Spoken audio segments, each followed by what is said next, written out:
Chosha Castle in Sucha was built in the 13th century. Then, in 1909, a German entrepreneur bought the castle and had it rebuilt in the style of the 18th century. Sucha is located in a lovely setting near Lesniarisky Lake, but the castle has become referred to as a ghost fortress. The first ghostly inhabitants can be met on the bridge leading into the castle gates. There are the unfortunate spirits of mourners who took part in a funeral processing in 1719. As they were crossing the bridge, it collapsed and they drowned in the moat. However, their cries which can be heard are not as loud as the cries that come from the well standing in the courtyard.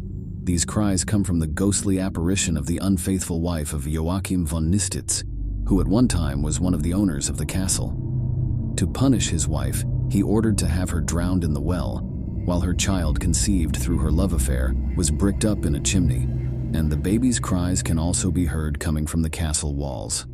The oldest ghostly inhabitant of the castle is known as the White Lady. She is the spirit of Gertrude, who lived in the castle with her brother in the 15th century. After a heated argument with her brother, she chose to take revenge and set the Hussites against him. However, they did not conquer the castle, and Gertrude was beheaded and cursed by her brother. She is now doomed to roam the castle through all eternity. Today, Chosha Castle is home to a hotel, and anyone who wishes to spend the night can find out for themselves if any of these ghostly tales are true, and perhaps meet one of the spirits roaming about. In the dim light of a forsaken moon, Castle Ravenshroud loomed atop the desolate hill, a sinister silhouette against the night sky. Legends whispered through the ages spoke of its haunted halls, where the spirits of tormented souls were said to roam freely. It was a place shrouded in mystery, a fortress that time had forgotten. Centuries ago, the castle was a grandeur of Gothic architecture, a testament to a bygone era.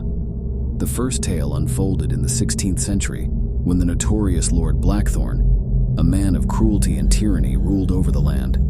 His reign was stained with tales of brutal executions and dark rituals performed within the castle's secret chambers. As the legend goes, one fateful night, a rebellion formed against Lord Blackthorn's oppressive rule. The townspeople, driven to the brink of despair, stormed the castle, seeking justice for the countless lives lost. In the heart of the uprising, Blackthorn met his demise, but not before uttering a curse that echoed through the centuries. Castle Ravenshroud fell into disrepair, its once majestic halls now echoing with the tortured cries of the departed. Those who dared to enter spoke of whispers in the shadows, unseen figures that seemed to watch from the corners of every room. In the 19th century, the second chapter of horror unfolded with the arrival of the Hargrave family. Ignorant of the castle's dark history, they saw Ravenshroud as an opportunity for a grand estate. Mr. Hargrave, a wealthy industrialist, moved his family into the foreboding fortress, unaware of the malevolent presence that awaited.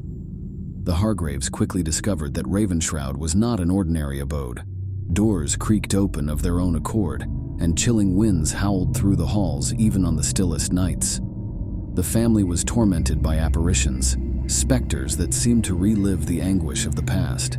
As the days turned to weeks, the once vibrant Hargrave children grew pale and gaunt, their laughter replaced by the distant wails of unseen entities. Mrs. Hargrave, driven to madness by the relentless torment, roamed the castle's labyrinthine corridors, muttering cryptic phrases that sent shivers down the spine. One stormy night, as lightning danced across the darkened sky, the Hargrave family vanished without a trace.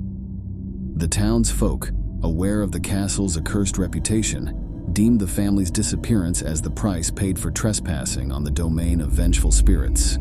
Castle Ravenshroud stood in silence once more, its haunted halls echoing with the footsteps of phantoms. Legends told of a spectral procession that wandered the castle grounds, a ghostly reenactment of the night the rebellion had stormed its walls. To this day, the two tales intertwine in the shadowy corridors of Castle Ravenshroud. Those who venture near claim to hear the distant echoes of Lord Blackthorn's curse and the anguished cries of the Hargrave family. Whether the stories are true or mere whispers of the wind, the castle remains a chilling reminder that some secrets are best left undisturbed in the realm of the supernatural. In a desolate countryside stood two ancient castles, mirroring each other across a murky lake. Both structures bore the weight of their haunting histories. One was known as Ravenwood Keep, its stone walls etched with eerie tales of disappearances and dark rituals. The other, called Nightfall Citadel, echoed with whispers of spectral entities and inexplicable tragedies. The tale unfolds as a group of curious explorers, drawn by legends and the promise of uncovering hidden truths, decide to investigate these twin castles. Among them was Sarah, an avid historian fascinated by the macabre, and Jake, a skeptical but adventurous photographer. Upon entering Ravenwood Keep, a sense of foreboding engulfed the group. Whispers echoed through the corridors, and shadows seemed to move on their own accord. Sarah, determined to unearth the secrets concealed within, delved into the history of the keep. She uncovered tales of a cursed artifact, a pendant rumored to grant immense power but at a terrible cost. Meanwhile, Jake's camera captured unexplained phenomena, apparitions that appeared in his photos, chilling drafts that whispered forgotten names. As they ventured deeper, reality blurred, and time seemed to bend, trapping them within the castle's malevolent embrace. The group's encounters grew increasingly disturbing. They witnessed apparitions reenacting tragic events, heard haunting melodies drifting from forgotten ballrooms, and felt the sinister presence of unseen entities lurking in the shadows. Desperate to escape the clutches of Ravenwood Keep, they sought refuge in Nightfall Citadel, hoping for sanctuary. But the other castle offered no respite. Instead, it amplified their terror. Strange markings adorned the walls, and the air hummed with a malevolent energy. Sarah stumbled upon journals chronicling the lives of the keepers of both castles, brothers who delved into forbidden arts to gain dominion over life and death. Their pursuit led to a cataclysmic event that bound their spirits to the castles, eternally doomed to haunt the grounds. As the night wore on, the group faced increasingly sinister manifestations, each castle seemingly vying for their souls. Sarah realized that to break the curse, they had to confront the malevolent spirits and find a way to restore the balance disrupted by the Twin Keepers. In a climactic battle against the vengeful apparitions, Sarah and Jake unleashed the pendant's power, using it as a beacon to unite the fragmented souls of the Keepers. Through sacrifice and bravery, they managed to break the curse that shackled the castles, releasing the tormented spirits to find peace at last.